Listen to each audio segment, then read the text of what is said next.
She pointed at the pregnant woman and said, loud enough for half the bus to hear, "You're not special just because you're knocked up.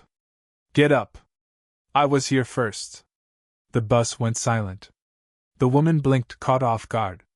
One hand rested on her round belly, the other gripping the seat rail as if it could somehow protect her from what had just happened. Across from her, a man in a hoodie lowered his headphones. An elderly woman clutched her purse tighter. The tension settled fast, like thunder before the storm. The one yelling? Maybe mid-50s. Perfectly blow-dried blonde hair. Designer handbag. Loud. Confident. That look in her eye, like the world owed her something. A Karen. No question. She stood directly over the seated pregnant woman and raised her voice again. "Move! I'm not standing because you can't plan your life." Gasps. A couple of murmurs. The pregnant woman, clearly in her third trimester, looked stunned. "Ma'am," she said gently, "I'm not feeling well. I don't care," Karen snapped. "You're younger than me. You can stand." The driver watched through the mirror. He didn't say anything yet. Just kept driving. But he saw it all. Every word. Every look. Every insult. And that driver? He wasn't just some guy working a shift. He was off-duty police. And that woman being harassed? That was his wife. He just hadn't said anything yet. Not until Karen crossed one more line. Because this wasn't just about a bus seat anymore. It was about respect. And what happened next? Karen was about to learn that some people aren't who they seem, and that justice doesn't always wear a uniform. It started like any other late afternoon route. The bus moved through the edge of downtown, past the medical center, picking up office workers, high schoolers, tired nurses, and grocery bags with lives attached to them. The driver, Marcus, kept his cap low and his uniform shirt unbuttoned at the top. He was officially off-duty, filling in for a friend. Just doing a favor. No badge. No gun. Just him and the wheel. In the third row, right side, sat his wife, Naomi. 7 months pregnant. Exhausted, but still glowing in that way some women just do. She had her feet tucked gently to the side, one hand resting on her belly, the other scrolling through a recipe blog on her phone. They didn't make a big deal of being married. She just said a soft, "Hey babe," when she boarded. He nodded back, professional. It was their little thing. They liked privacy. Quiet strength. Naomi had just come from her checkup. The doctor warned her about swelling and fatigue, said to keep her feet up when she could. That's why Marcus had insisted she take the front seat, right near the door, the one with the little blue sticker. Priority seating for elderly, disabled, or pregnant passengers. Everything was calm. Until the woman boarded. Hair perfect. Nails sharp. Perfume heavy. She didn't say a word when she got on. Just looked around with that judgmental flick of the eyes, the one that scanned people and decided who mattered. She passed open seats. Ignored the row in the back. She wanted the front. The one Naomi was in. She stood beside her, shifted her weight dramatically, then did that passive-aggressive side people do when they think you're too dumb to realize you're in their way. Naomi looked up. "Would you like to sit?" she asked, genuinely. But Karen didn't say thank you. Didn't smile. She looked Naomi up and down, pregnant belly and all, and said, "No. I'd like you to get up." Naomi blinked. "I'm sorry. I was here before you." Karen lied. Naomi shook her head gently. "I've been here since the hospital stop." "Well, you're young. You can stand." Naomi glanced at the small sign next to her seat. "This is a pregnancy seat." Karen laughed. "Honey, that's a suggestion. Not a law." From the front, Marcus gripped the wheel tighter. Still silent. Still waiting. He'd seen this before. People like Karen didn't need reasons. They just needed control. And bullies always pick people they think can't fight back. He kept driving. He wanted to give her the chance to walk it back. To apologize. To sit somewhere else. But Karen wasn't done. 2 stops later, more passengers got on. The bus filled. Now there weren't many seats left. Karen smirked. See? Now we really need that seat. Naomi pressed her lips together. She didn't want a scene. Didn't want to be the angry pregnant woman on the bus. But her hands began to tremble. And then Karen reached out. Touched Naomi's arm. Not a slap. Not a shove.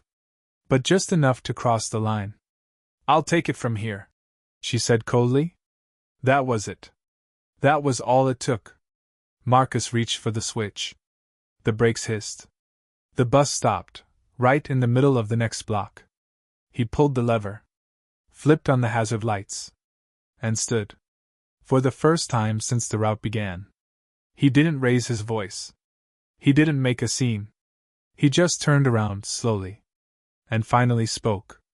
Ma'am. You need to step away from her. Right now. Karen blinked. Excuse me? You can't talk to me like that. Marcus stepped down the aisle. His tone didn't change. You just touched a passenger without consent. You're harassing a pregnant woman. That's enough. Karen narrowed her eyes. I'm calling your supervisor. Marcus pulled something from his back pocket. Not a badge. Not yet. Just his phone. He tapped the screen once. Already recording, he said calmly. Let's make sure the full story gets told. Karen froze. Suddenly, the power shift was real. Because Marcus wasn't just a bus driver. He was the law. And he just decided she'd gone too far. Karen stared at the man now standing in the aisle. Her jaw clenched, eyes darting between the driver's face and the pregnant woman still seated behind him. She had expected passive compliance. Not this. You don't scare me, she hissed. You're just a bus driver. Marcus didn't flinch. He didn't need to. His presence said enough. Passengers leaned forward. Phones came out. A few started recording silently. One teenage girl whispered to her friend. She messed with the wrong one. Karen huffed and stepped back half a step, her voice louder now, defensive, forced. All I wanted was a seat. It's not a crime to ask someone to stand. Marcus took a slow breath, measured. Controlled. You didn't ask, ma'am. You demanded. You mocked. Then you put your hands on my wife. That word hit like a crack of thunder. Wife. Karen blinked. Your what? My wife, Marcus repeated. She's 7 months pregnant. She just came from a prenatal appointment. That seat is for her health. Not your convenience. Karen's lips twisted. You're making a scene. This is harassment. You're threatening me. Marcus stepped aside and gestured toward the front doors. You're free to exit the bus at any time. But if you continue, I'll be forced to detain you for harassment under state transport code. And believe me, I know the code very well. Karen's eyes narrowed. Why? Because you're some wannabe cop on a power trip. Marcus finally reached into his inner jacket pocket. This time, it wasn't just a phone. It was a leather badge case. He flipped it open. Gold glint. Department seal. His name. His rank. I'm Sergeant Marcus Bell. 10 years in the force. Transit Division. Currently off duty, yes. But not off record. And everything you've said and done is now part of a formal complaint. The air in the bus turned electric. Karen's expression cracked. For the first time, she looked small. Not angry. Just exposed. The other passengers had seen everything. Heard every word. And now? They weren't afraid to speak up. From the middle of the bus, an older black man stood. I saw it all, he said. She came in mad. Treated that young lady like dirt. Tried to snatch the seat. Another voice chimed in. A college student. She kept saying pregnancy wasn't an excuse. Like she was the one who needed help. Karen started backing toward the door. I didn't know. I didn't know she was with you. Marcus didn't budge. That shouldn't matter. His voice was cold now. Steady. You shouldn't need to know who someone's married to treat them with respect. Naomi remained seated through it all. Still holding her belly. Still calm. But her eyes were wet. Not with fear. With the release that comes when you know you're not alone. Karen reached for the handle, but Marcus raised a hand. You're not stepping off until we get a transit officer on site. Karen stiffened. You're detaining me? Over a seat? No, he said. Over your behavior. He turned, tapped the emergency code on the onboard console. A silent alert went out. Help was coming. Karen looked around, as if hoping someone would come to her defense. No one moved. The passengers were done. Done with excuses? Done with people like her getting away with bullying under the mask of entitlement. And as Marcus turned back to the wheel, keeping one eye on the mirror, Karen sank down onto the floor by the exit, quiet now. Powerless. The bus continued. But the atmosphere had shifted. There was justice in the air. And it wasn't finished yet. The bus rolled forward, slower now. Passengers whispered. Eyebrows raised. Phones still recording. But the energy had shifted. Karen sat slumped near the front door, gripping her handbag like a lifeline. She didn't scream anymore. No insults. No finger-pointing. She knew. She was caught. But she had no idea just how far this was about to go. Because Marcus? He wasn't just some transit officer doing a favor. He wasn't just any sergeant. He was a decorated officer with multiple commendations for de-escalation and public service, known throughout the department for never raising his voice, and never backing down from people like her. 10 minutes later, the flashing lights appeared in the mirror.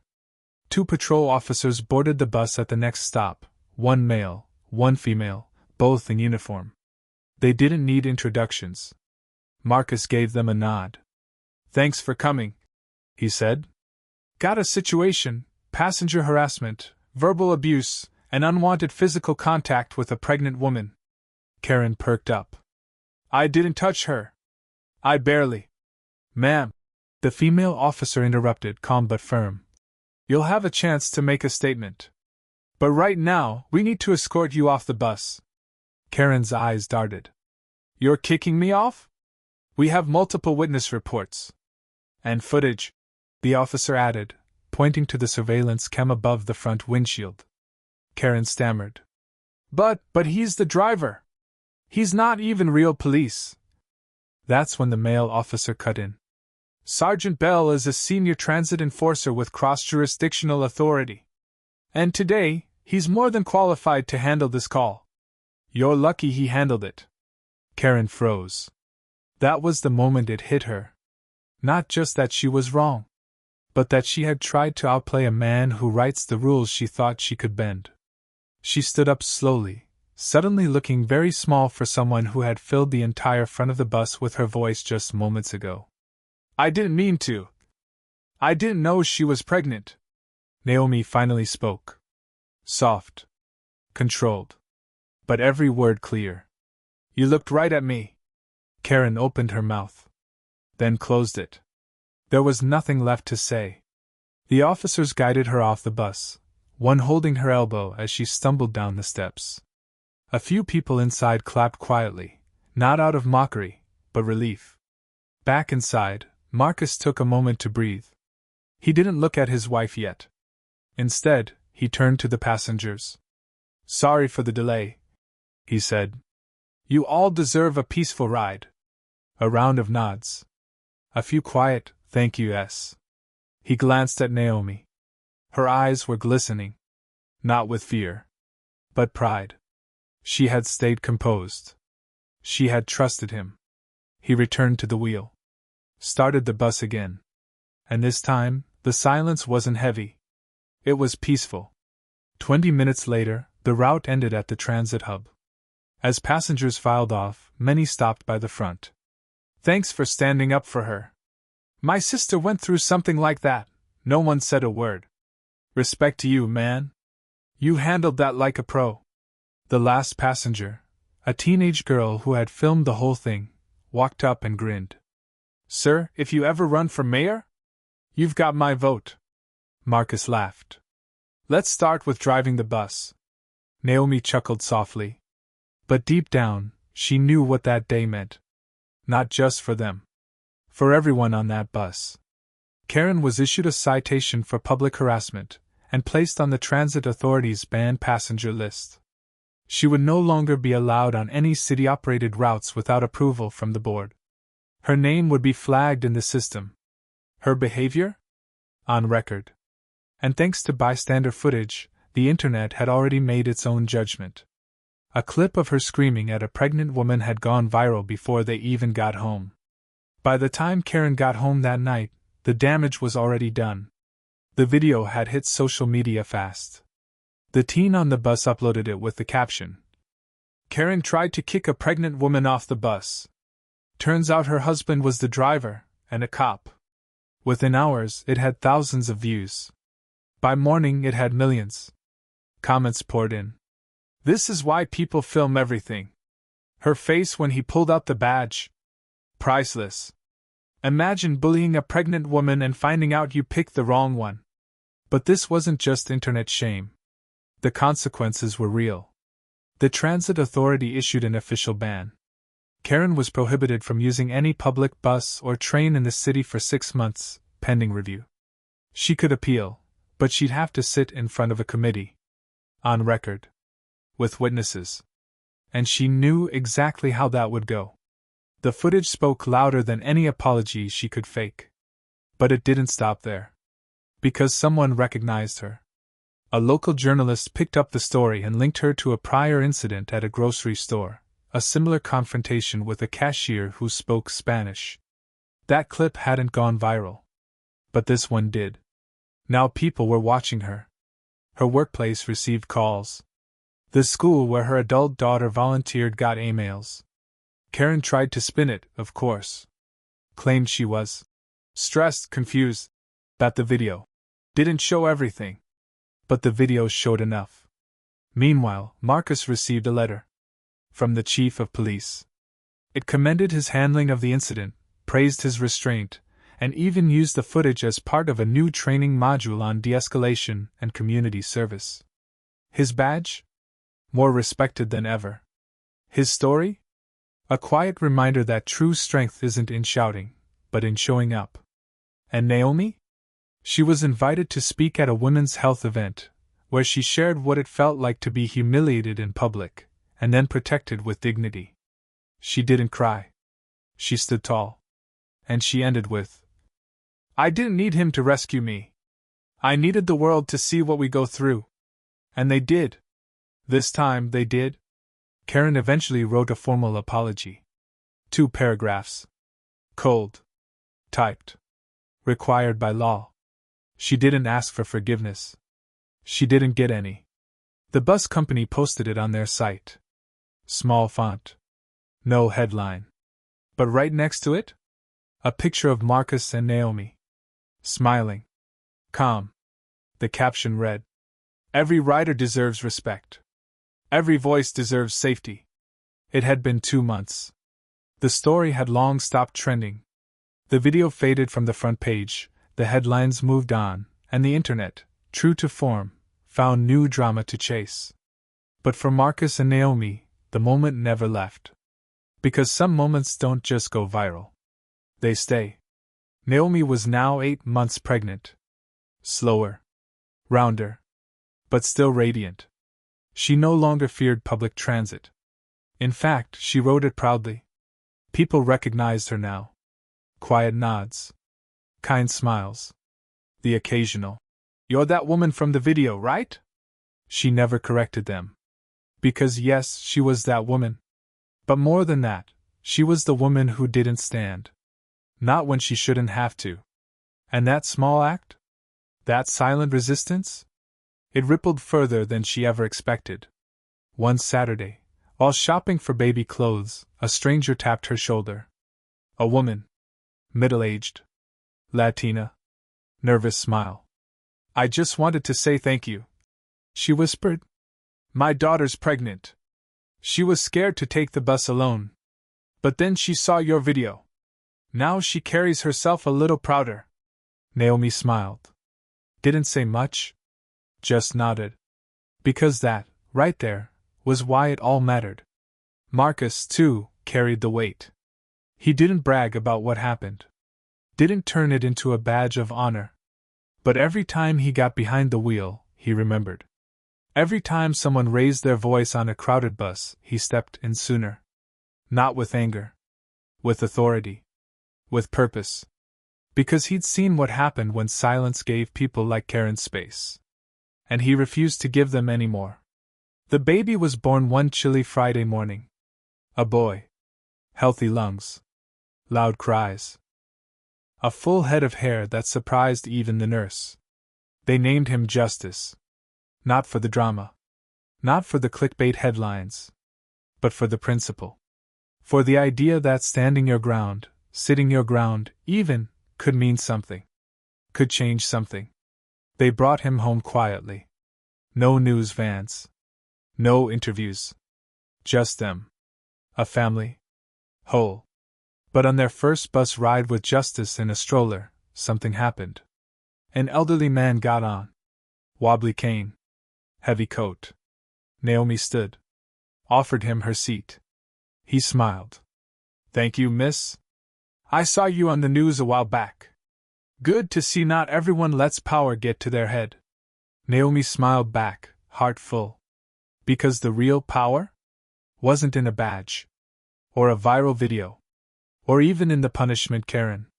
It was in this. A shared seat. A simple kindness. A small proof that the world, maybe, could learn. Marcus stood beside her, hand on her shoulder. The baby slept. And for the first time since that long, loud afternoon, everything was quiet. And finally, everything felt right.